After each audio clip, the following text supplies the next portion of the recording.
أعوذ بالله من الشيطان الرجيم بسم الله الرحمن الرحيم نحمده ونصلي على رسوله الكريم أما بعد আল্লাহ সুবহানাহু ওয়া তাআলার দরবারে অসংখ্য অসংখ্য শুকরিয়া। আল্লাহ রাব্বুল আলামিন আমাদেরকে পবিত্র রমজান শরীফের মাগফিরাতের অংশে সবাইকে কুরআনের ছায়াতলে সমবেত হওয়ার তৌফিক দিয়েছেন। আমরা বলি আলহামদুলিল্লাহ। আজকে আমাদের অনুষ্ঠানে রয়েছে ধারাবাহিক দারসুল কুরআন। তো শুরুতে তেলাওয়াত ও তরজমা করবে মুশাররফা খাতুন। সূরা আন-নিসার 144 থেকে 152। সূরা আন-নিসা 144 থেকে 152 নম্বর আয়াত পর্যন্ত।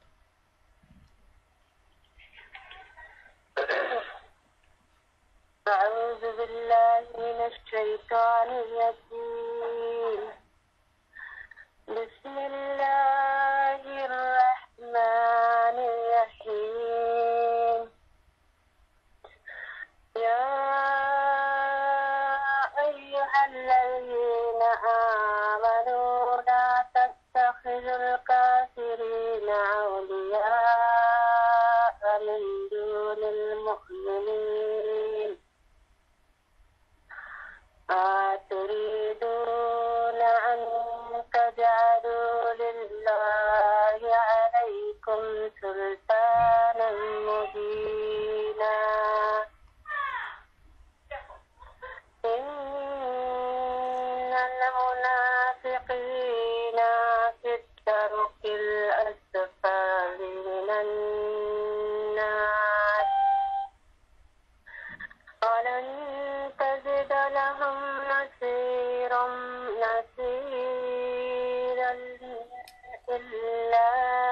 إلا الذين تابوا وأصلحوا واعتصموا بالله وأخلصوا دينهم لله فأولئك مع المؤمنين. وسوف يؤتي الله المؤمنين أجرا عظيما. ما يفعل الله بعذابكم إن شكرتم وآمنتم وكان الله شاكرا عليما.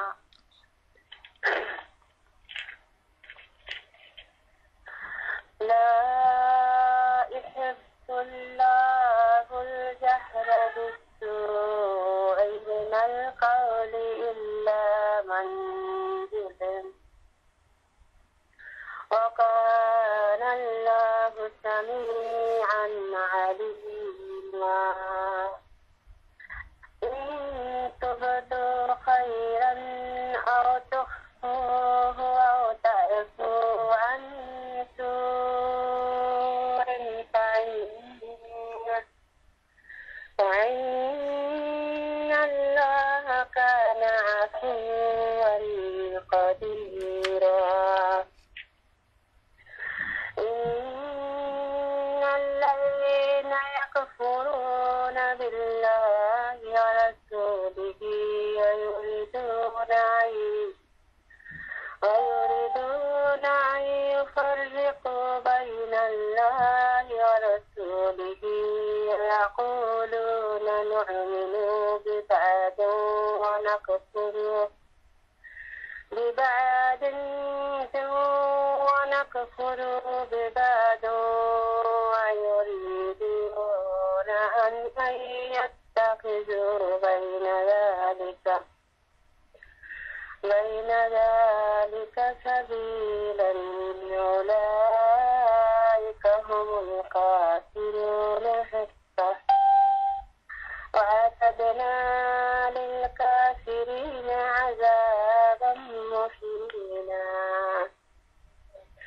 والذين آمنوا بالله ورسوله ولم يفرقوا بين أحد منهم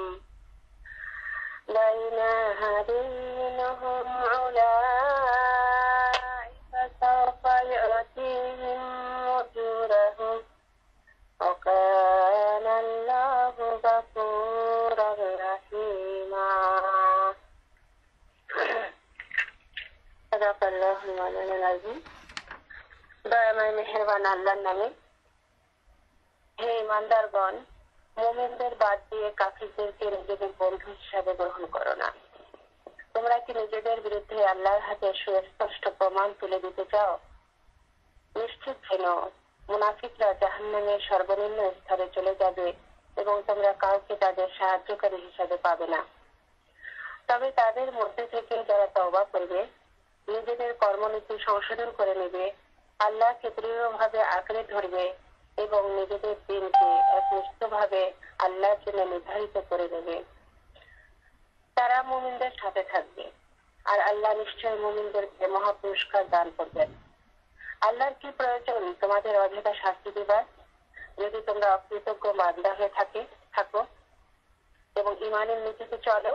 আল্লাহ বড়ই পুরস্কার দানকারী এবং সর্বজ্ঞ।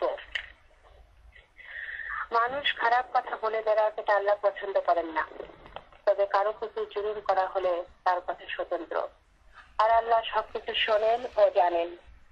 মজলুম অবস্থায় তোমাদের খারাপ কথা বলার অধিকার থাকলেও যদি তোমরা প্রকাশ্যে ও গোপনে সৎ কাজ করে যাও অথবা কমপক্ষে অসৎ কাজ থেকে বিরত থাকো, তাহলে আল্লাহ বড় ক্ষমা গুণের অধিকারী, অথচ তিনি শাস্তি দেবার পূর্ণ ক্ষমতা রাখেন। যারা আল্লাহ ও তার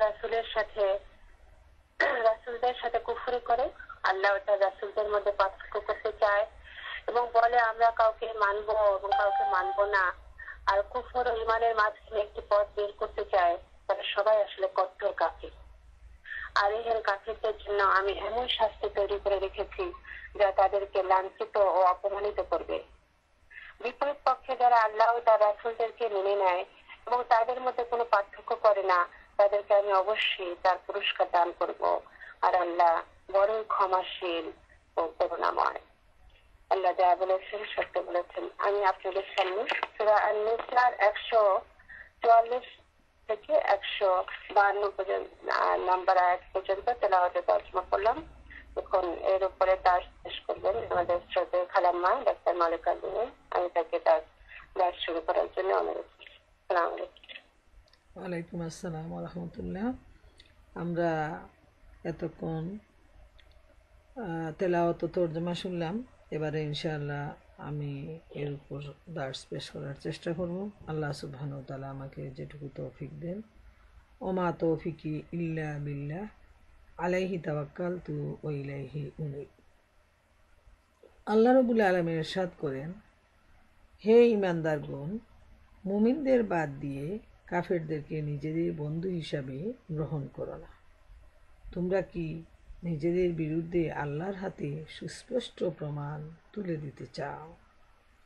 আল্লাহ তাআলা এখানে ঈমানদারদেরকে বারবার নির্দেশ দিচ্ছেন। এর আগে আমরা দেখেছি এই রকমের নির্দেশ আসছে যাতে ঈমানদাররা মুমিনদের বাদ দিয়ে কাফেরদের সাথে বন্ধুত্ব না করে।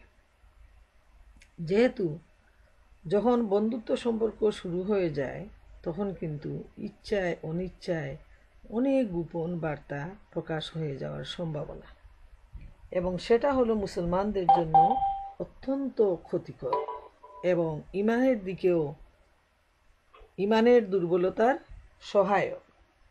তাই আল্লাহ তাআলা বারবার নিষেধ করতেছেন যে কোনো অবস্থায় যেন কোনো ঈমানদার কাফেরদের সাথে বন্ধুত্ব সম্পর্ক স্থাপন না করে, কাফেরদের প্রতি যেন তাদের আন্তরিক ভালোবাসা উঠা বসার সম্পর্ক কোনো অবস্থায় যেন না হয়, এবং মুসলমানদের যে গুপ্তকতা আছে এটা যেন কোনো অবস্থায় কাফেরদের কাছে প্রকাশ করা না হয়। এই ব্যাপারটি খুবই লক্ষণীয়। হয়তো প্রশ্ন আসতে পারে যে আমরা একটা অমুসলমান দেশে বসবাস করতেছি, আমাদের ডানে বামে সামনে পিছনে বেশিরভাগই তো কাফের, তো এই অবস্থায় আমরা কি তাদের সাথে সম্পর্ক রক্ষা করব না? সম্পর্ক রক্ষা করা, প্রতিবেশীর হক আদায় করা ইসলাম এটা উৎসাহিত করে। কোনো অবস্থায় ইসলাম মানুষের সাথে মানুষের সম্পর্কের ব্যাপারে নিরুৎসাহিত করে না। এই ব্যাপারটি সবার মনে রাখা প্রয়োজন। এমনকি মানুষ কেন, একটা পশু পাখি প্রতিও ইসলাম হক আদায়ের জন্য নির্দেশ দিয়েছে। কোনো অবস্থায় অবিচার করা যাবে না। এমনকি একটা গাছের সাথে যে তার পাতাকে বাড়ি দেয়া, অনর্থক গাছের একটা ডাল কাটা, সে ব্যাপারে ইসলাম নিষেধ করে দিয়েছে। সুবহানাল্লাহ, ইসলাম এত সুন্দর, এত উদার, যেহেতু এটা আল্লাহর দেয়া দিন বা জীবন ব্যবস্থা। তাই এটা মনে রাখা প্রয়োজন যে আমরা তাদের সাথে সম্পর্ক রাখবো, স্বাভাবিক সম্পর্ক, যেটা মানুষ হিসাবে মানুষের সাথে সম্পর্ক রাখা প্রয়োজন। তাদের বিপদে আপদে সাহায্য সহযোগিতা করা, লেনদেন করা, হাই হ্যালো বলা, এগুলো আমরা করব।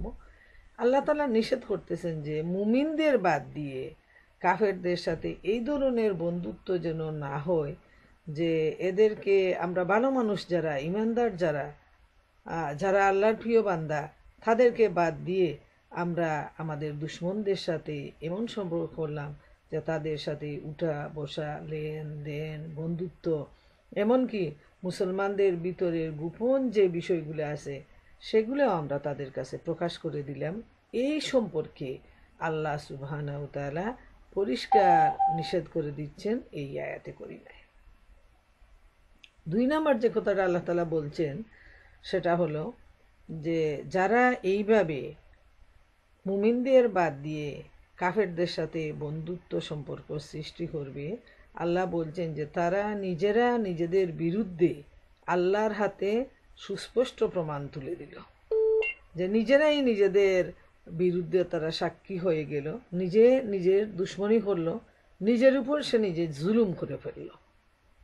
যেহেতু কোনো মানুষ যদি তার একটা অসুস্থ হয়ে যায় এবং সে ডাক্তারের কাছে না যায়, ট্রিটমেন্ট না নেয়, মেডিসিন যদি না খায়, তাহলে সে তার অসুস্থতা আরও বাড়বে, কষ্ট বাড়বে, এবং এটা হবে তার প্রতি পরিষ্কার জুলুম। আর এই জুলুমটা, ইমানের জুলুমটা হলো আরো অনেক অনেক বেশি কঠিন। যেহেতু দুনিয়ায় যদি কেউ নিজের উপর জুলুম করে তাহলে ওইটা হয়তো ক্ষণস্থায়ী, কিন্তু ইমানের ব্যাপারে কেউ যদি নিজের উপর জুলুম করে, আল্লাহর নিষেধ অমান্য করে, তাহলে সেই জুলুমটা হলো তার চিরস্থায়ী, এবং সে নিজে মানে এমন একটা প্রুফ করলো তার বিরুদ্ধে আল্লাহর কাছে যে সে আল্লাহর দুশমন, সে ইমানদারদের দুশমন। তাই আল্লাহ তাআলা আরো বিভিন্ন আয়াতে বারবার তাগিদ দিচ্ছেন যে ইমানদাররা যেন মুমিনদেরকে বাদ দিয়ে কাফেরদের সাথে বন্ধুত্ব না করে। এখানে কিন্তু একটা খুব ছোটভাবে খুব ইন্টারনাল একটা ব্যাপার বলা হয়েছে যে মুমিনদের বাদ দিয়ে।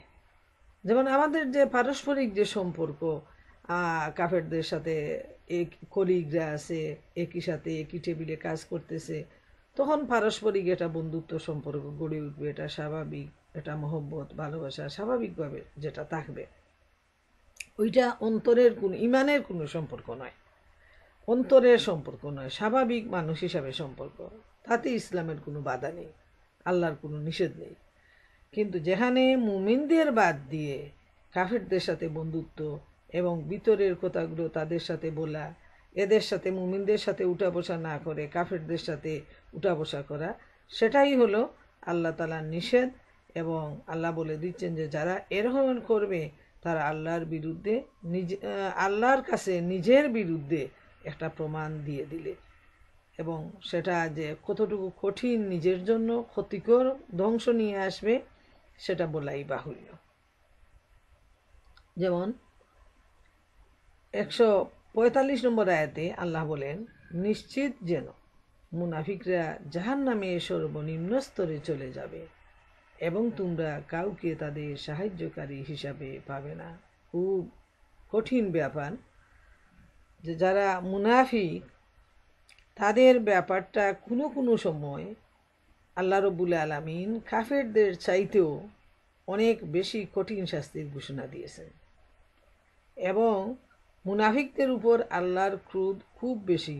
এজন্য যারা কাফের এরা ইসলামের দুশমন, এরা মুমিনের দুশমন, ইমানদারদের দুশমন, এটা স্বাভাবিক। আর দুশমনের হাত থেকে রক্ষা পাওয়াটা সহজ এজন্য যে আমরা দুশমনকে চিনি। বাঘ দেখলে সবাই ভয় করবে, সে তার নিজেকে আত্মরক্ষার জন্য সে চতুর্দিকে গেট বন্ধ করে দিবে, দরজা জানালা বন্ধ করে সেফ থাকার জন্য চেষ্টা করবে। এইভাবে যারা আমাদের দুশমন, যারা আক্রমণ করতে পারে যে কোনো সময়, সেটা মানুষ হোক আর পশু হোক, তার কাছ থেকে রক্ষা পাওয়ার জন্য মানুষ খুব সদা সচেতন থাকে এবং সাবধান থাকে। কিন্তু যাদেরকে চিনা যায় না যে তারা আদৌ আমার দুশমন কিনা, তাদের কাছ থেকে রক্ষা পাওয়াটা কিন্তু খুব কঠিন। এবং এরা হলো মুনাফিক, যে এরা মুসলমানদের সাথে উঠা বসা, লেনদেন, পারস্পরিক সম্পর্ক, একসাথে একই জামাতে নামাজ পড়া সব তারা করে। সাধারণ মানুষ হিসাবে তাদেরকে চিনা খুবই কঠিন যে এরা মুমিন না মুনাফিক। তাদেরকে চিনেন আল্লাহ তাআলা, এবং আল্লাহ তাআলা চিনেন বলেই তিনি মহাগ্রন্থ আল কুরআনে মুনাফিকদের পরিচয় জানিয়ে দিয়েছেন মহানবী সাল্লাল্লাহু আলাইহি ইসলামকে, এবং মহানবী সাল্লাল্লাহু আলাইহি ইসলাম তাদের চরিত্র সম্পর্কে আমাদেরকে জানিয়ে দিয়েছেন, যাতে আমরা তাদেরকে চিনতে পারি এবং তাদের থেকে আমরা বাঁচতে পারি। যেমন রাসূল করিম সাল্লাল্লাহু আলাইহি ইসলাম বলেছেন, মুনাফিকদের চরিত্র হলো তিনটি। তারা যখন কথা বলে মিথ্যা বলে, তারা ওয়াদা করলে ওয়াদার খেলাফ করে, এবং আমানতের খেয়ানত করে। কথাওয়ালা রাসূল সাল্লাল্লাহু আলাইহি ওয়াসাল্লাম বলেছেন, মুনাফিকের চরিত্র হলো চারটি। এইভাবে এই তিনটা চরিত্র, এবং তারপর তিনি বলছেন যে তারা যখন ঝগড়া করে তখন তারা সীমা লঙ্ঘন করে। এইভাবে আল্লাহ রাসূল সাল্লাল্লাহু আলাইহি ওয়াসাল্লাম মুনাফিকদের চরিত্র সম্পর্কে আমাদের সামনে তুলে ধরেছেন। আর মহান আল্লাহ রাব্বুল আলামিন কুরআনের মধ্যে মুনাফিকের চরিত্র সম্পর্কে জানিয়ে দিয়েছেন, এবং তাদের শাস্তি সম্পর্কেও যে এত কঠিন শাস্তি তাদের, সেটাও তিনি জানিয়ে দিয়েছেন। তাই খুব সাবধান মুনাফিকদের ব্যাপারে, যে এরা মুসলমান সমাজেরই সদস্য, কিন্তু তাদের চরিত্র একজন ইমানদার থেকে, মুমিন থেকে সম্পূর্ণ ভিন্ন।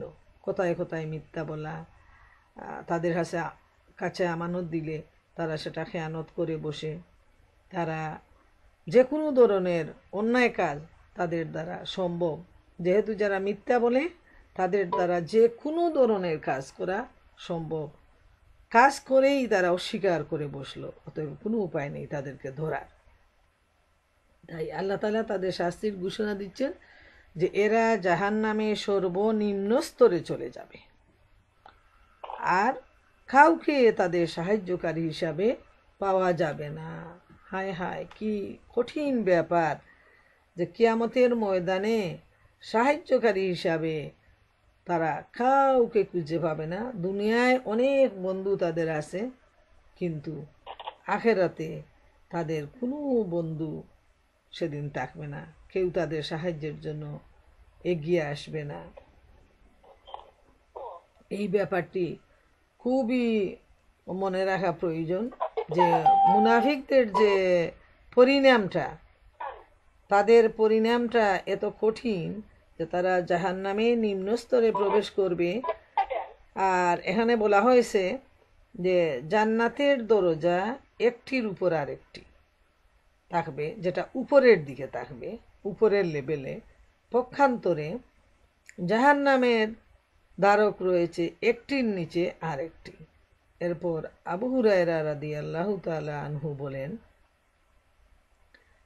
মুনাফিকদের আগুনের বাক্সে পুড়িয়ে জাহান্নামে নিক্ষেপ করা হবে এবং তারা ওর মধ্যে জ্বলতে পুড়তে থাকবে। খুব চিন্তার ব্যাপার মুনাফিকদের অবস্থাটা, এরা তো নামাজি, এরা রোজাদার, এরা সবই করে, কিন্তু এরা মুনাফিক, এরা মুমিন নয়। এবং তাদের শাস্তিটা এত কঠিন, আলাদাভাবে তাদেরকে কঠিনভাবে শাস্তি দেওয়া হবে। আগুনের বক্সের মধ্যে তাদেরকে ঢুকানো হবে। তারপর জাহান্নামের আগুন চিন্তা করা দেখা প্রয়োজন, যে জাহান্নামের তো একটা আগুন আছেই, তারপরে তাদেরকে অতিরিক্ত শাস্তি হিসাবে আগুনের বক্স থাকবে, এর ভিতরে ঢুকানো হবে। এর ভিতরে তারা, আগুনের ভিতরে আগুন, এর ভিতরে তারা জ্বলতে পুড়তে থাকবে। হজরত ইবনে মাসুদ রাদিয়াল্লাহু তাআলা আনহু বলেন, এ বাক্সটি হবে লোহার, এই বাক্সের বর্ণনাটা আসছে, যাতে আগুন দেয়া মাত্রই আগুন হয়ে যাবে এবং তার চারদিকে সম্পূর্ণভাবে বন্ধ থাকবে। চিন্তা করা দেখা প্রয়োজন আমাদের, যে যে বাক্সটা মুনাফিকদের জন্য তৈরি করা হবে সেটা হবে লোহার। লোহার মধ্যে তো আগুন যখন লাগে তখন ওইটা তো নিবে না সহজে, ওইটা ধীরে ধীরে ধীরে ধীরে জ্বলতেই থাকে। আগুনের মধ্যে আগুন, তারপর বক্সটা লোহার, ওই আগুনটার দাবদাহ আরও অনেক কঠিন হয়ে যাবে এবং বক্সটা চতুর্দিকে বন্ধ থাকবে, যে ওরা যে পালিয়ে বেড়াবে বা একটু দৌড়ে একটুখানি শ্বাস নিবে, সেই সুযোগটাও তাদেরকে দেয়া হবে না। কেউ এমন হবে না যে তাকে কোনো প্রকারে সাহায্য করতে পারে বা তাকে জাহান্নাম হতে বের করতে পারে অথবা শাস্তি কিছু কম করতে পারে। হায় হায়, কি কঠিন অবস্থা হবে ওই জাহান্নামীদের, যে শাস্তির উপর শাস্তি। যেহেতু তাদের নিজেদের দুনিয়ায় ছিল দুইটা চরিত্র, একটা বাইরে এবং একটা ভিতরে, এবং এই চরিত্রটা এত নেককারজনক একটা চরিত্র, যেটা ডবল সিন মানুষের সামনে তুলে ধরে, যে বাইরে থেকে মানুষ তাদেরকে খুব ভালো মানুষ মনে করে, এত সুন্দর কথাবার্তা, লেবাস পোশাকও তাদের খুবই সুন্দর, সব কিছু দেখলে মনে হয় যেন তারা খুব দিনদার পরহেজগার, অথচ আদতে তাদের ভিতরটা এত অন্ধকার, এত ডার্ক, যে তারা ইসলামের ক্ষতি করে। তারা বর্তমানেও আমরা দেখতে পাই, শুধু আমাদের দেশের দিকে যদি তাকাই, অথবা আজকে মিশরের মুসলমানদের অবস্থা দেখেন, সিরিয়ার অবস্থা দেখেন, ইয়েমেনের অবস্থা দেখেন, যে সব মুসলমানরা মুসলমানদের বিরুদ্ধে কাজ করে যাচ্ছে। মসজিদের ভিতরে মুসলমানদেরকে পুড়িয়ে ফেলা হচ্ছে। এটা কোনো কাফেরের কাজ নয়, এটা মুসলমানদের কাজ। এইভাবে যারা ভালো মানুষ তাদেরকে কষ্ট দেয়া হচ্ছে, এবং এরা মুনাফিকির বাইরে মুসলমানের লেবাস পোশাক পরে ভিতরে মুনাফিক সেজে ইসলামের সবচেয়ে বেশি ক্ষতি সাধন করতেছে। এই মুনাফিক গোষ্ঠী সারা দুনিয়া জুড়ে এই মুনাফিকরা মুসলমানদেরকে সবচেয়ে বেশি জ্বালাতন করতেছে এবং ইসলামের সবচেয়ে বেশি ক্ষতি সাধন করতেছে, যার ফলে তাদের এত কঠিন শাস্তি দেওয়া হবে, যেটা আজকের দুনিয়ার জীবনে চলাফেরা করতে গিয়ে তারা ভুলে গেছে। তাদের মৃত্যু, তাদের হাসর, তাদের জান্নাত, তাদের জাহান্নাম সব ভুলে গিয়ে তারা উল্লাসের মধ্যে আছে, এবং মুসলমানদেরকে কষ্ট দিয়ে এই মুনাফিকরা খুব আনন্দ ভোগ করে। তারা চিন্তা করে দেখা প্রয়োজন যে এই রমজান মাসে মহিলারা কোরআনের ক্লাস করতেছে, যেমন আজকে আমরা করতেছি, যেভাবে আমরা করি নিয়মিত, এইভাবে বাংলাদেশে কোরআনের ক্লাস হওয়াটাও এমনভাবে নিষেধ যে এই মহিলাদেরকে এত আব্রু, এত হিসাব করা মহিলা দেখেই বোঝা যাচ্ছে, মানে পিকচারের মধ্যে, যে এরা দিনদার, এরা ভালো মানুষ, এরা পরহেজগার, এদের হাতে রয়েছে কোরআন, তারপর হাদিস, এগুলা। এই মহিলাদেরকে তারা ধরে নিয়ে যাচ্ছে জেলের মধ্যে, যে এরা রাষ্ট্রের বিরুদ্ধে কাজ করতেছে। চিন্তা করে দেখেন, এরা নাকি বোমাবাজি করতেছে, অথচ এদের হাতে কোরআন আর কিছু নয়। ইফতার মাহফিলে এরা আসছে, কোরআন হাদিস নিয়ে এরা আলোচনা করতেছে। তো এটা এজন্য বললাম যে মুনাফিকরা এত বেশি আমাদের সমাজে, যে যাদেরকে এখন বেরিয়ে আসছে যাদের পরিচয়, নাউজুবিল্লাহ। মনে রাখা প্রয়োজন দুনিয়ার জীবনে হয়তো এরা মুমিনদেরকে কষ্ট দিবে, ইসলামের ক্ষতি সাধন তারা করতে পারবে না, ইসলামের হেফাজতের মালিক মহান আল্লাহ রব্বুল আলামিন।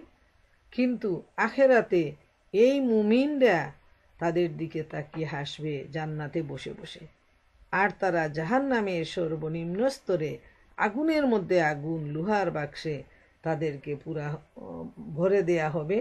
এবং এত সহিহ হাদিস যেটা আবু হুরায়রা রাদিয়াল্লাহু তাআলা আনহু বর্ণনা করেছেন।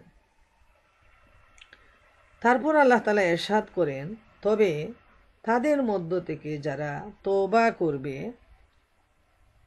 নিজেদের কর্মনীতি সংশোধন করে নেবে, আল্লাহকে দৃঢ়ভাবে আঁকড়ে ধরবে এবং নিজেদের দিনকে একনিষ্ঠভাবে আল্লাহর জন্য নির্ধারিত করে নেবে, তারা মুমিনদের সাথে থাকবে, আর আল্লাহ নিশ্চয়ই মুমিনদেরকে মহা পুরস্কার দান করবেন। সুবহান আল্লাহ। আল্লাহ সুবহানাহু ওয়া তাআলার দয়া মহব্বত যে কত বেশি, আনলিমিটেড, সেটা আমরা আমাদের ভাষা দিয়ে বলে লিখে আমরা প্রকাশ করতে পারবো না। এত অন্যায় করার পরও আল্লাহ তাআলা সাথে সাথে বলতেছেন, বান্দারে তোমরা ভুল করে বসেছ, বুঝো নাই, কিন্তু এই আগুন তোমাদের জন্য এত কঠিন, সহ্য করতে পারবে না, তোমরা তওবা করো। যদি তোমরা তওবা করে ফিরে আসো তাহলে আমি তোমাদের মাফ করে দেব। যেমন প্রথম কথাটাই হচ্ছে তওবা। তওবাটা হলো ফিরে আসা, যে কুফরির মধ্যে রয়েছে, বেদাতের মধ্যে রয়েছে, শিরকের মধ্যে রয়েছে, সে যদি সেই রাস্তা থেকে ফিরে আসে তওবার মাধ্যমে, কান্নাকাটি করে, এবং ওই রাস্তায় আর ফিরে না যায়, তাহলে আল্লাহ সুবহানাহু ওয়া তাআলা তার তওবা কবুল করে নেবে।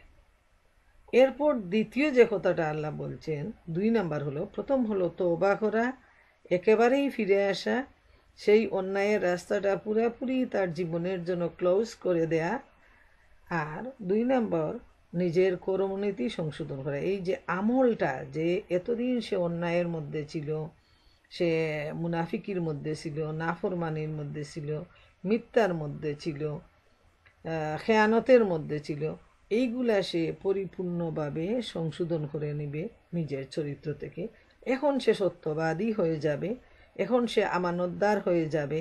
এইভাবে যদি তার চরিত্রকে সে সংশোধন করে নেয়, তারপর 3 নাম্বার, সে আল্লাহকে দৃঢ়ভাবে আঁকড়ে ধরবে। আল্লাহকে আঁকড়ে ধরার মানে হলো আল্লাহর আদেশ নিষেধ, আল্লাহর আইন কানুন, শরীয়তের যে নিয়ম নীতি, রুল রেগুলেশন আছে, সেগুলাকে সে নিজের মধ্যে সম্পূর্ণভাবে প্রয়োগ করবে এবং নিজেদের দিনকে একনিষ্ঠভাবে আল্লাহর জন্য নির্ধারিত করে নেবে।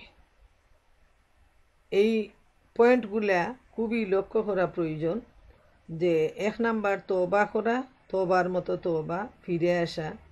2 নাম্বার হলো নিজের আমল সংশোধন করা, পূর্ববর্তী জীবনে সে যে অন্যায়ের মধ্যে ডুবে গিয়েছিল সেটা থেকে সে সম্পূর্ণ বেরিয়ে আসা, যে অপবিত্রতার মধ্যে সে ছিল তার থেকে পাক পবিত্র হওয়া।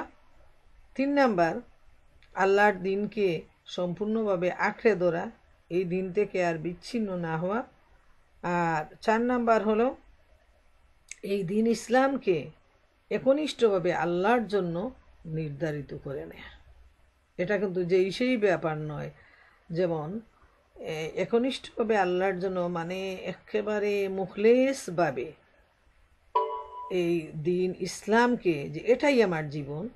যেমন মহাগ্রন্থ আল কুরআনে সূরা আল আনআমে আল্লাহ তাআলা ইরশাদ করেন, ইন্না সালাতি ওয়া নুসুকি ওয়া মাহইয়ায়া ওয়া মামাতি লিল্লাহি রাব্বিল আলামিন লা শারীকা লাহু ওয়া বিযালিকা উমিরতু ওয়া আনা আউয়ালুল মুসলিমিন।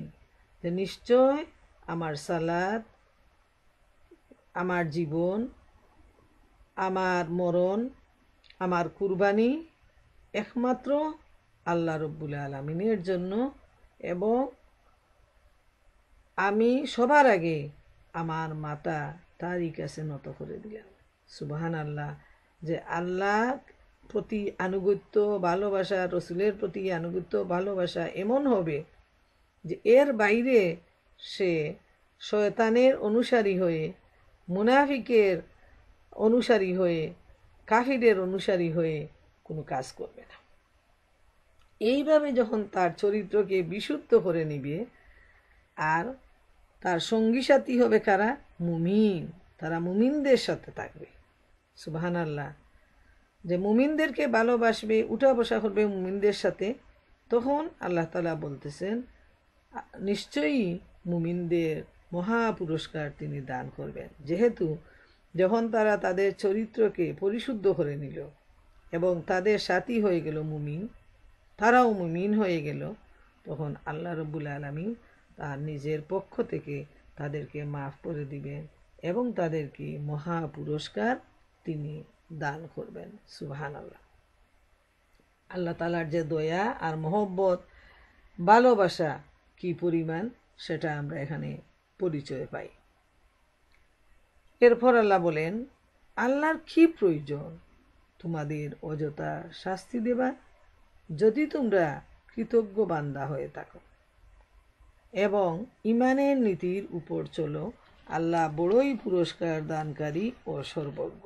প্রিয় মা বোনেরা আমার, অত্যন্ত গুরুত্বপূর্ণ আয়াত। প্রতিটা ওয়ার্ড বাই ওয়ার্ড আমাদের মনে রাখা প্রয়োজন, আমাদের চিন্তা করা প্রয়োজন। তাহলে এখান থেকে আমরা আমাদের নিজেদের চলার পথ খুঁজে পাবো ইনশাআল্লাহ তাআলা। এত সুন্দর করে আল্লাহ তাআলা তার বান্দাকে বলতেছেন, বান্দারে কি প্রয়োজন আল্লাহ তোমাদেরকে শাস্তি দেওয়া। যেহেতু আল্লাহ তাআলা অত্যন্ত মহব্বত করে তার এই সৃষ্টি জগতের মধ্যে তিনি সবচেয়ে সর্বশ্রেষ্ঠ হিসাবে তার বান্দাকে সৃষ্টি করেছেন, মানুষকে সৃষ্টি করেছেন এবং মানুষের জন্য এই পৃথিবীকে তিনি উপহার দিয়েছেন যেন মানুষ তার প্রয়োজন মতো সব কিছু কাজে লাগাতে পারে। এরপর কেন আল্লাহ শাস্তি দিবেন? এই জন্য আল্লাহ তাআলা তার অন্তরে গিয়ে এই বিষয়টা দাগ কাটার জন্য বলতেছেন যে আল্লাহর কি প্রয়োজন অযথা শাস্তি দিবার।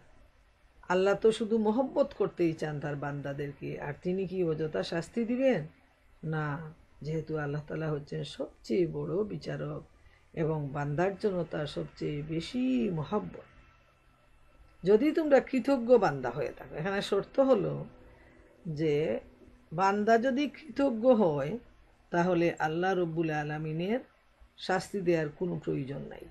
কিন্তু শর্ত হলো তাকে শুকুর গুজার হতে হবে, সে আল্লাহর কৃতজ্ঞ হতে হবে। কোনো অবস্থায় সে নাফরমানি করতে পারবে না, নিমক হারামি করতে পারবে না। আল্লাহ তাআলা তাকে যে নির্দেশ দিয়েছেন সেই নির্দেশ হুবহু পালন করার জন্য সে সদা প্রস্তুত থাকবে, চেষ্টা করবে এবং আল্লাহর হুকুম পালন করে যাবে। যেমন আল্লাহ তাআলা ইরশাদ করেন, ফাজকুরুনি আযকুরকুম ওয়াশকুরুলি ওয়ালা তাকফুরুন। তোমরা আমাকে স্মরণ করো, আমিও তোমাদের স্মরণ করব। তোমরা আমার শুকুর আদায় করো, না শুকুরি করো না। তাইলে এই আয়াতটা আমাদেরকে কি বলে দিচ্ছে? যে আল্লাহ তাআলা বান্দার কাছ থেকে শুকুর গুজারি বান্দা চান, তিনি না শুকুর বান্দাকে পছন্দ করেন না।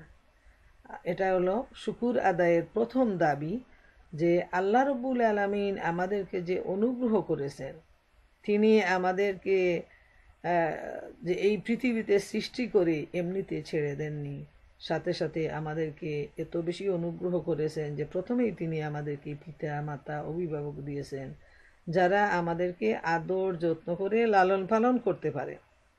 দুনিয়ায় যদি আমরা একজন মানুষকে সামান্য উপকার করি, তারপর আমরা অপেক্ষা করি যে এই মানুষটা প্রশংসা করুক, আর ওই মানুষ যদি আমাদের সম্পর্কে খারাপ কিছু বলে, অন্যায় করে, তাহলে আমরা কত রাগ করি, কত মন খারাপ করি, মনক্ষুণ্ণ হই। আর মহান আল্লাহ রব্বুল আলামিন জীবনের শুরু থেকে শেষ পর্যন্ত প্রতিটা শ্বাস প্রশ্বাস ফেলার ক্ষমতা তিনি আমাদেরকে দিয়েছেন। তিনি এত রহমত দিয়ে আমাদেরকে ধন্য করেছেন যে আল্লাহর রহমত ছাড়া একটা সেকেন্ডও আমরা চলতে পারবো না। এই বাতাসটা বন্ধ হওয়ার সাথে সাথে সমস্ত সৃষ্টি জগৎ একেবারে মরে শেষ হয়ে যাবে, ধ্বংস হয়ে যাবে। এই যে রমজান আসা অবধি এত ঠান্ডা, এত আরামের একটা বাতাস বয়ে যাচ্ছে, বুঝতেই পারতেছি না যে 17 ঘন্টা 18 ঘন্টার দিন কিভাবে আমরা কাটাইতেছি। এটা তো আল্লাহর রহমত। তিনি চাইলে এই মুহূর্তে 90 ডিগ্রি 100 ডিগ্রি দিয়ে আমাদেরকে জ্বালিয়ে পুড়িয়ে দিতে পারতেন। তখন আমাদের পানির পিপাসা লাগতো, আমরা কষ্ট করতাম, হয়তো আমরা অনেকে সবর করতে পারতাম না। যারা অসুস্থ তারা হয়তো ঠিকমতো রোজাটা করতে পারতাম না। কিন্তু এটা আল্লাহ তাআলার অনেক বেশি শুকরিয়া যে তিনি আমাদেরকে এত দয়া করেছেন। অতএব আমাদের দায়িত্ব হলো আল্লাহ তাআলার সেই দয়ার জন্য শুকুর আদায় করা। তিনি যে আমাদেরকে প্রতি অনুগ্রহ করেছেন সেজন্য যেন আমরা কৃতজ্ঞ বান্দা হই। 2 নাম্বার যেটা, সেটা হলো আল্লাহ তাআলা যে আমাদের প্রতি যে মহব্বত ভালোবাসা, যেটা তার বিনিময় হিসাবে আমাদের বান্দার দায়িত্ব হলো আল্লাহ রব্বুল আলামিনের প্রতি আমাদের হৃদয় ভরা প্রেম প্রীতি ভালোবাসা সেটা গড়ে তোলা, বিশ্বস্ততার পরিচয় দেয়া। সেটা হলো মুমিন হিসাবে আমাদের দায়িত্ব, যে আল্লাহ যেভাবে চাইছেন একজন মুমিনের কোয়ালিটি, ঠিক সেই কোয়ালিটিগুলা আমরা অর্জন করব। আর 3 নাম্বার যেটা, মানে শুকুর আদায়ের ব্যাপারটা, সেটা হলো যে আমরা সর্বদা আল্লাহ তাআলার আনুগত্য করে চলব, আল্লাহর হুকুম মানব, এবং তিনি যে নেয়ামত আমাদেরকে দিয়েছেন সেটা আল্লাহ রব্বুল আলামিনের মর্জির বিরুদ্ধে, ইচ্ছার বিরুদ্ধে কখনো আমরা তা ব্যবহার করব না। এটাই হলো আল্লাহর সাথে আমাদের ওয়াদা। এবং আরও ক্লিয়ার করে বলতেছি যে আল্লাহর দেয়া নেয়ামত আল্লাহর ইচ্ছার বিরুদ্ধে ব্যবহার না করা, এটা হলো আল্লাহ আমাদেরকে হাত পা চোখ কান এই যে অঙ্গ প্রত্যঙ্গগুলো দিয়েছেন, এটা আল্লাহর দেয়া নিয়ামত। এখন যদি আমরা হাত দিয়ে জুলুম করি, আমরা যদি আমাদের যে শক্তি আছে, চিন্তা আছে, সেটা দিয়ে যদি অন্যের প্রতি আমরা অন্যায় সাধন করি, এই যে মানুষ বোমাবাজি করে মানুষকে জ্বালিয়ে পুড়িয়ে দেয়, আল্লাহর দেয়া এই হাত পা চোখকে কাজে লাগিয়ে সে আল্লাহর আইনের বিরুদ্ধে, ইচ্ছার বিরুদ্ধে সে কাজ করে, এটাই হলো নাফরমানি। আর আল্লাহ তাআলা এটাকে খুব অপছন্দ করেন। তাই আমাদের দায়িত্ব হলো আল্লাহর দেয়া এই আমানতগুলোকে আল্লাহর পথে কাজে লাগাবো, আল্লাহর বান্দাদেরকে ভালোবাসবো, আল্লাহর হুকুম অনুযায়ী নিজের জীবনকে কুরবানি করব। এটা হলো একজন কৃতজ্ঞ বান্দার, শুকুরগুজার বান্দার পরিচয়। ইমানের নীতির উপর চলবো, এর মানে ইমানের যেটা দাবি সেই দাবি অনুযায়ী চলবো, তখন আল্লাহ রব্বুল আলামিন তার বান্দাকে অসীম অগণিত পুরস্কার দান করবেন, এতে কোনো সন্দেহ নেই।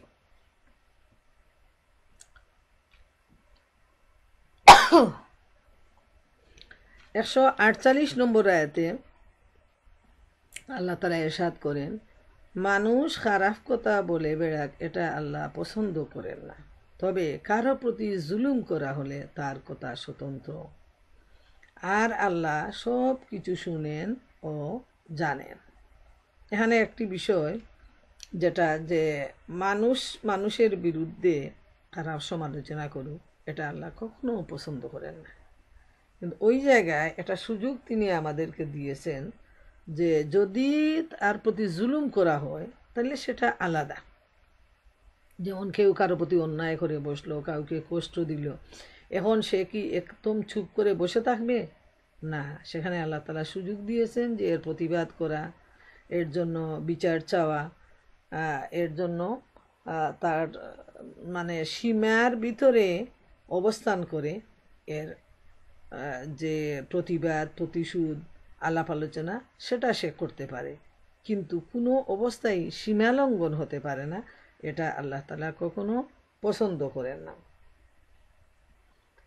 যেমন সূরা আশ-শূরার 41 নম্বর আয়াতে আল্লাহ তাআলা ইরশাদ করেন, ওয়ালা মান ইনতাসারা বা'দা যুলমিহি ফাউলাইকা মা আলাইহিম মিন সাবিল, যে অত্যাচারিত ব্যক্তি অত্যাচার হতে তার অত্যাচারের প্রতিশোধ গ্রহণ করে তাদের উপর কোনো জবাবদিহি নেই।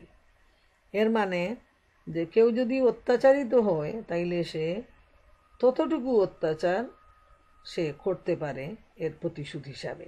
এ প্রসঙ্গে আবু হুরায়রা রাদিয়াল্লাহু তাআলা আনহু বর্ণিত হাদিসে রয়েছে, রাসূলুল্লাহ সাল্লাল্লাহু আলাইহি সাল্লাম বলেছেন, দুজন গালিদাতা যা বলে ওর শাস্তি তার উপর রয়েছে। যে প্রথমে গালি দিয়েছে, যে পর্যন্ত না অত্যাচারিত ব্যক্তি সীমা অতিক্রম করে। যে কোনো অবস্থায় সীমা অতিক্রম করা যাবে না। যেটুকু সে অত্যাচার করেছে তার প্রতিশোধ হিসাবে শুধু ততটুকু নেওয়া যাবে, এর বেশি নিতে গেলে তখন অন্যায় হয়ে যাবে এবং সেজন্য আল্লাহর কাছে সে শাস্তি লাভ করবে।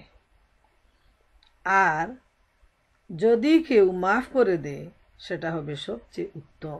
যে আমাকে গালি দিয়েছে, আমার সাথে অন্যায় করেছে, ঠিক আছে আমি আল্লাহর রাস্তায় তাকে মাফ করে দিলাম, সে বুঝে নাই, কিন্তু আমার তো তার চাইতে বেশি বুঝ জ্ঞান আছে, আমি তো তার মতো নই।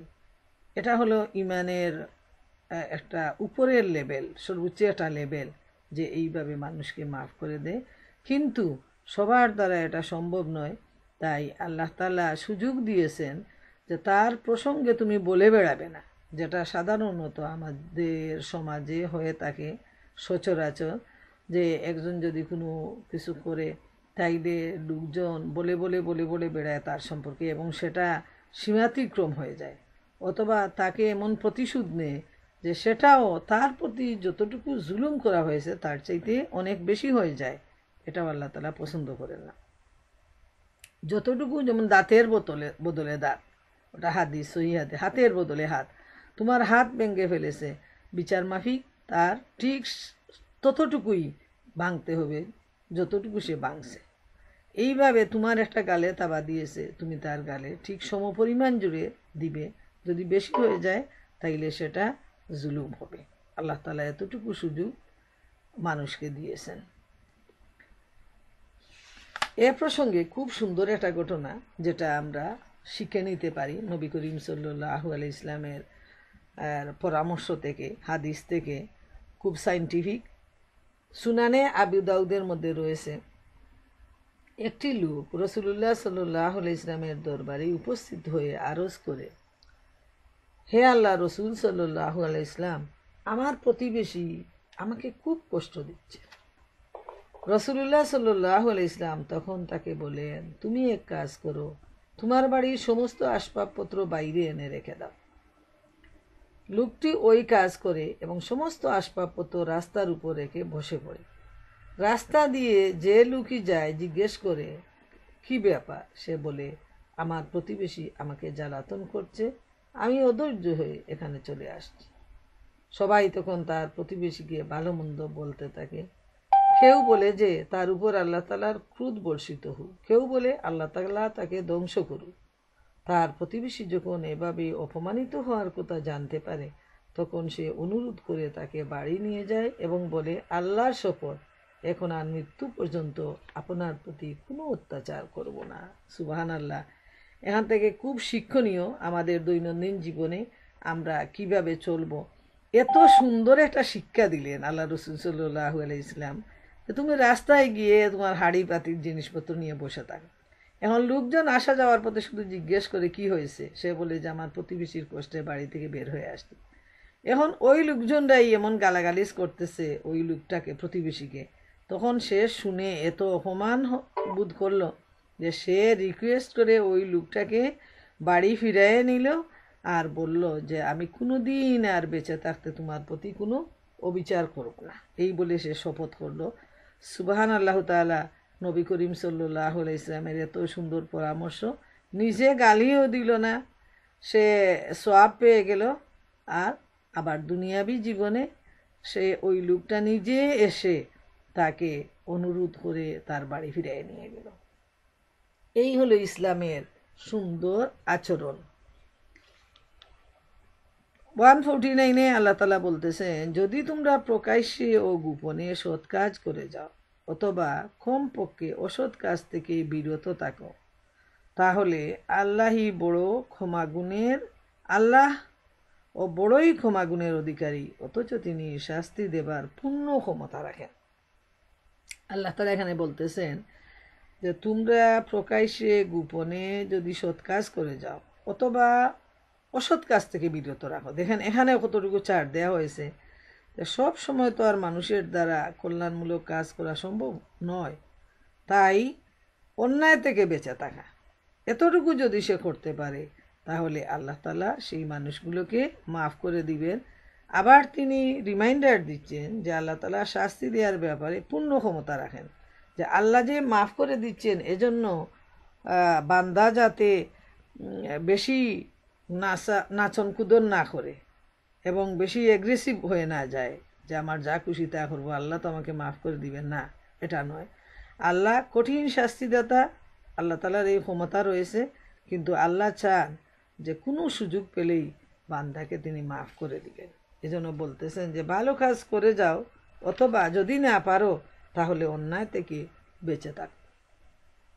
এরপর এরশাদ হচ্ছে, যারা আল্লাহ ও তার রসুলের সাথে কুফরি করে আল্লাহ ও তার রসুলের মধ্যে পার্থক্য করতে চায় এবং বলে আমরা কাউকে মানব কাউকে মানব না, আর কুফর ও ইমানের মাঝখানে একটি পথ বের করতে চায়, তারা সবাই আসলে কট্টর কাফের।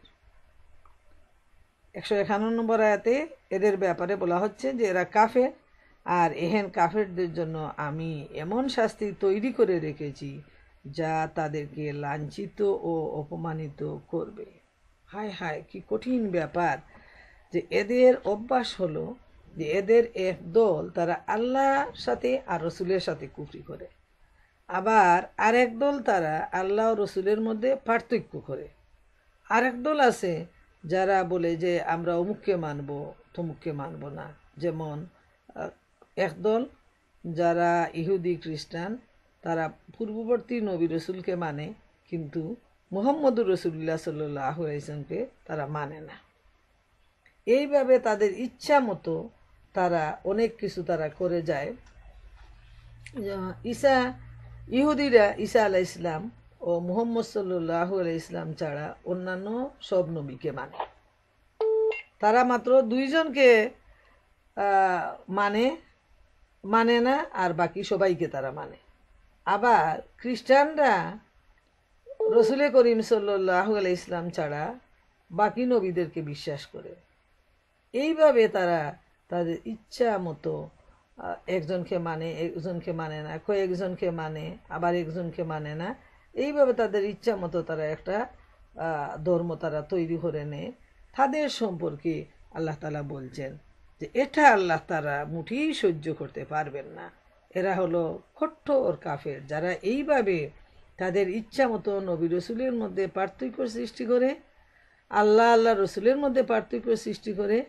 তারা আল্লাহর ভাষায় তারা কট্টর কাফের, এবং আল্লাহ তাআলা তাদেরকে কঠিন শাস্তি দিবেন, এ ব্যাপারে কোনো সন্দেহ নাই।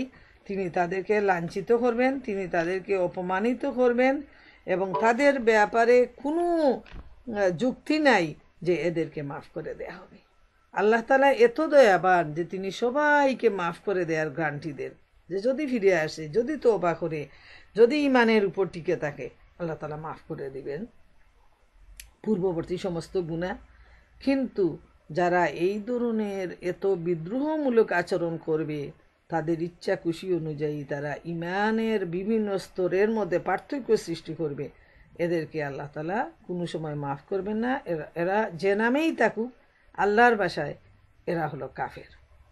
আর 152-তে আল্লাহ তাআলা বলতেছেন, বিপরীত পক্ষে যারা আল্লাহ ও তার রসুলদেরকে মেনে নেয় এবং তাদের মধ্যে কোনো পার্থক্য করে না, তাদেরকে আমি অবশ্যই তার পুরস্কার দান করব, আর আল্লাহ বড় ক্ষমাশীল ও করুণাময়। সুবহানাল্লাহ। আল্লাহ সুবহানাহু ওয়া তাআলা বলতেছেন যে যারা আল্লাহ এবং সমস্ত নবী রসুলের উপর বিশ্বাস করবে, কোনো পার্থক্য করবে না, আল্লাহ রব্বুল আলামিনের যে কিতাবগুলা রয়েছে এর উপরও তারা বিশ্বাস করবে, আল্লাহ তাআলা তাদেরকে মাফ করে দিবেন, যেহেতু তিনি মাফ করাকেই পছন্দ করেন। তিনি দয়ার আদার, তিনি দয়া করাকে পছন্দ করেন, তিনি মানুষকে ভালোবাসেন এবং ভালোবাসাটাকেই তিনি পছন্দ করেন। এ প্রসঙ্গে, এই ইমানের স্তর প্রসঙ্গে সূরা বাকারার 285 নম্বর আয়াতে আল্লাহ তাআলা ইরশাদ করেন, আমানার রাসূলু বিমা উনজিলা বিমা উনজিলা ইলাইহি মির রাব্বিহি ওয়াল মুমিনুন কুল্লুন আমানা বিল্লাহি ওয়া মালাইকাতিহি ওয়া কুতুবিহি ওয়া রুসুলিহি লা নুফারিকু বাইনা আহাদিম মির রুসুলিহি ওয়া ক্বালু সামি'না ওয়া আতা'না গুফরানাকা রাব্বানা ওয়া ইলাইকাল মাসির। এর সাথ হচ্ছে রসুল সে বিষয়ের উপর ঈমান এনেছে যা তার উপর তার মালিকের পক্ষ থেকে নাজিল করা হয়েছে, আর যারা সে রসুলের উপর বিশ্বাস স্থাপন করেছে তারাও ঈমান এনেছে। এরা সবাই ঈমান এনেছে আল্লাহর উপর, তার ফেরেশতাদের উপর, তার কিতাবসমূহের উপর, তার রসুলদের উপর। তারা বলে, আমরা তার নবী রসুলদের কারো মাঝে কোনো রকমের পার্থক্য করি না। আর তারা বলে, আমরা তো শুনেছি এবং মেনেও নিয়েছি, হ্যাঁ আমাদের মালিক, তোমার ক্ষমা চাই এবং আমাদের একদিন তোমার কাছেই ফিরে যেতে হবে। তো যারা এইভাবে ঈমান আনে, আল্লাহ সুবহানাহু ওয়া তাআলা তাদেরকে তিনি মাফ করে দেন। সুবহান আল্লাহ। আর এটা হলো ঈমানের যে শর্তগুলো, এই শর্তগুলোর দাবি আমাদের সবাইকে ঈমানদার হিসাবে মানতে হবে, পালন করতে হবে। ঈমানের উপর সুদৃঢ় হয়ে টিকে থাকতে হবে। শরীয়তের যে নিয়ম নীতি আছে সেগুলো পালন করতে হবে। তবেই ইনশাআল্লাহু তাআলা আল্লাহ রাব্বুল আলামিন আমাদের নামাজ, আমাদের রোজা, আমাদের তেলাওয়াত, আমাদের তসবিহ, আমাদের দান সাদাকা সব কিছু কবুল করে নিয়ে যে জান্নাতের তিনি ওয়াদা করেছেন, জান্নাতুন তাজরি মিন তাহতিহাল আনহার, সেই জান্নাতে তিনি আমাদেরকে প্রবেশ করাবেন ইনশাআল্লাহু তাআলা। আসুন আমার প্রিয় মা বোনেরা, আমরা এখান থেকে যা শুনলাম, যা শিখলাম, আমাদের বাস্তব জীবনে যেন আমরা তা আমল করে এই দুনিয়া থেকে বিদায় নিতে পারি। আল্লাহ সুবহানাহু ওয়া তাআলা আমাদের সবাইকে সেই তৌফিক দান করুন, আমরা যেন জান্নাতের বাগিচায় একই সাথে সবাই বিচরণ করি। আল্লাহ তুমি আমাদের সবাইকে মাফ করে দাও। আমাদের যে অনিচ্ছাকৃত এবং ইচ্ছাকৃত ত্রুটি বিচ্যুতি, সগীরা কবিরা যত গুনাহ আছে আল্লাহ, আমরা সবাই রোজা করে তোমার দরবারে চাইতেছি আল্লাহ, এতক্ষণ তোমার মহাগ্রন্থ আল কুরআন আলোচনা করে আমাদের সবাইকে তুমি মাফ করে দাও। আয় রব্বুল আলামিন, আমাদের পিতামাতাকে, আমাদের মুরব্বীদেরকে মাফ করে দাও। আমাদের স্বামী সন্তান, আমাদের আত্মীয় স্বজন সবাইকে মাফ করো। আমাদের বাচ্চাদেরকে তুমি দিনের পথে কবুল করো। যাবতীয় বিপদ মুসিবত থেকে তুমি আমাদেরকে হেফাজত করো। যারা এই দুনিয়া থেকে চলে গেছেন, আয় রব্বুল আলামিন তুমি তাদেরকে মাফ করে দিয়ে জান্নাতুল ফেরদাউস নসিব করে দিও। আয় আল্লাহ, তুমি তো রমজানের দোয়া কবুল করো আল্লাহ। আয় রব্বুল আলামিন, যে রোজাগুলো আমাদেরকে করার তৌফিক দিয়েছো, বাকি দিনগুলো সুস্থভাবে, সঠিকভাবে, কবুলিয়তভাবে আমাদের রোজাগুলো আদায়ের তৌফিক দিও। আমাদের তারাবি পড়ার তৌফিক দিও, আমাদের তাহাজ্জুদ পড়ার তৌফিক দিও। আমাদের ভাগ্যে তুমি সবে কদর নসিব করিও আল্লাহ। আল্লাহ তুমি আমাদের দোয়াকে কবুল করে নাও। ও ফাউইজু আমরি ইলাল্লাহ, ইন্নাল্লাহ বাসীরুম বিল ইবাদ, লা ইলাহা ইল্লাল্লাহু মুহাম্মাদুর রাসূলুল্লাহ। আমিন।